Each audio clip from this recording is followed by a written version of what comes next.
জিমে সাধারণত তোমরা কি নিয়ে যাও? Bag, water bottle, mat. আর আমি জিমে নিয়ে যাই চার্জার। তো যথারীতি সেই কাজ সবকিছু টোপলা টাপলি গুটিয়ে আমি সোজা বেরিয়ে পড়লাম জিমে যাওয়ার উদ্দেশ্যে। আর আজকের ওয়েদারটা এতই সুন্দর ছিল যে কিছু বলারই নেই। কি আর করা যাবে, জিম যেতে ইচ্ছা করছিল না, তাও যেতে হবে। এই যে আমি একা একাই বেরিয়ে পড়েছি যাওয়ার জন্য। সঙ্গে এখান থেকে আবার আমার একটা দিদিও যোগ হয়ে গেল। জিমে গেছি এটা তোমাদেরকে শেয়ার করেছি, কিন্তু জিমে গিয়ে আর একদমই ভিডিও করার কথা আমার মনে ছিল না। তো যাই হোক, দেখতেই পেলে বাড়ি চলে এসেছি। আর বাড়ি এসেই আমার মা আমাকে খেতে দিয়ে দিয়েছে কলার বড়া, যেটা দেখে আমি একদমই লোভ সামলাতে পারি। সুন্দর করে সকালবেলা আনহেলদি ফুড খেয়ে আমি নিজের বাস নিজেই করে নিয়েছি। তারপরে জামা চেঞ্জ করে সোজা আমি চলে গেছিলাম মায়ের কাছে। আর বাড়িতে এত গাছপালা থাকতে আমার মায়ের আর গাছ লাগানো শেষ হয় না। ওই যে দেখতে পাচ্ছ ওইখানে গাছ লাগাচ্ছে। তারপরে মা আমাকে ডিউটি দিয়েছিল ফ্রিজে জল ভরতে, তো সেটাই একটুখানি করে নিলাম। বড়াটা খেয়ে আমার এত গ্যাস হয়ে গেছিল, যার জন্য আবার একটু নিজেও জল খেয়ে নিলাম। তো বরাবরের মতো পছন্দের সিরিয়াল দেখে সোজা চলে আসলাম স্নান করতে।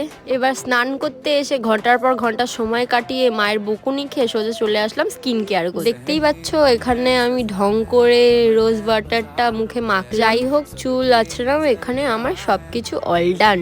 তারপরে সোজা চলে গেলাম ঠাকুর ঘরে। এদিকে আমার মা পুজো দিয়ে দিয়েছে। সুন্দর করে আমি একটুখানি ঠাকুরকে নমস্কার করে দিলাম আর মনের সুখ দুঃখের কথা জানাচ্ছিলাম। যেহেতু আমার গ্যাস হয়ে গেছে ওই জন্য আমি আর গরম ভাতটা খাইনি। মা আমাকে বললো তুই পান্তাটাই খেয়ে নে। ওই জন্য এখানে আমি পান্তা আর মাছ ভাজা দিয়ে ভাত খেলাম। এখানে আবার অনেক নাটকী লোকজন এসে বলবি তুই পান্তা খাস? হ্যাঁ রে ভাই, আমি খাই। তো যাই হোক, খাওয়া দাওয়া কমপ্লিট করে আমি সোজা চলে গেলাম ঘুমাতে। টানা 1.5 ঘন্টা ঘুমানোর পরে মুখে যে কি গ্লো দিয়েছে, এরকম গ্লো কেন সবসময় দেয় না ভগবান জানে। ঘুম থেকে উঠে ফ্রেশ হয়ে মুখ ঠুক ধোয়া কমপ্লিট করে সোজা আমি চলে গেলাম বাইরে।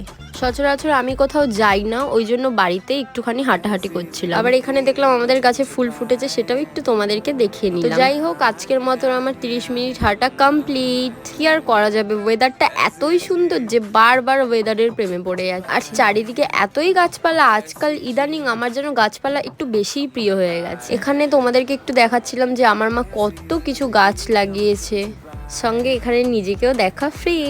আর ওয়েদারটা আজকে খুব সুন্দর ওয়েদারটা ছিল। তো সব কাজ কমপ্লিট করে সোজা চলে গেলাম পেয়ারা তুলতে। দেখতে পাচ্ছ এত সুন্দর সুন্দর পেয়ারা, এগুলো কিন্তু আমাদের গাছের। আর এই ফলটাকে কে কে চেনো প্লিজ কমেন্ট করে জানিও, আমি কিন্তু বলবো না। তারপরে মা গেছিল বাজারে আর আমার জন্য নিয়ে এসেছিল ফুচকা। যেহেতু সারাদিন ঠিকঠাক খাইনি, আর ফুচকা দেখে তো আমার মনটা খুবই ভালো হয়ে গেল। আমার কেন, ফুচকা দেখলে সবারই মন ভালো হয়ে যায়। তো যথারীতি সেই কাজ, ফুচকাগুলো দেখে আমি আর লোভ সামলাতে না পেরে সব কটা ফুচকা আমি একাই খেয়ে নিয়েছি। আবার কেউ ভেবো না আমি আমার মাকে দিইনি, আমার মা দোকান থেকে আগে খেয়েই এসছে। ফুচকা খাওয়ার গাইজ আমার এত তাড়া যে আমার আর অন্য কিছু খেয়ালই ছিল না। খাওয়া দাওয়া কমপ্লিট করে সোজা এদিকে আমি চলে আসলাম আমার ভাইকে সন্ধ্যা দিই। আর এই শাকটা কে কে চেনো প্লিজ কমেন্ট করে জানিও। এই শাকটা কিন্তু আমার বড্ড প্রিয় একটা শাক, যেটা অনেক মানুষই চেনে না। তো যাই হোক, এই তো রাতের খাবার খেতে বসে পড়েছি। আর রাতেও ছিল ভাত আর মাছ। ভাত আর মাছ খেয়ে খেয়ে আমি গাইজ শেষ। তো যাই হোক, খাওয়া দাওয়া কমপ্লিট করে আমি সোজা চলে এসেছি ঘুমাতে। আজকের ব্লগটা এইটুকুনি। কেমন হয়েছে ব্লগটা জানিও। Thanks for watching, by.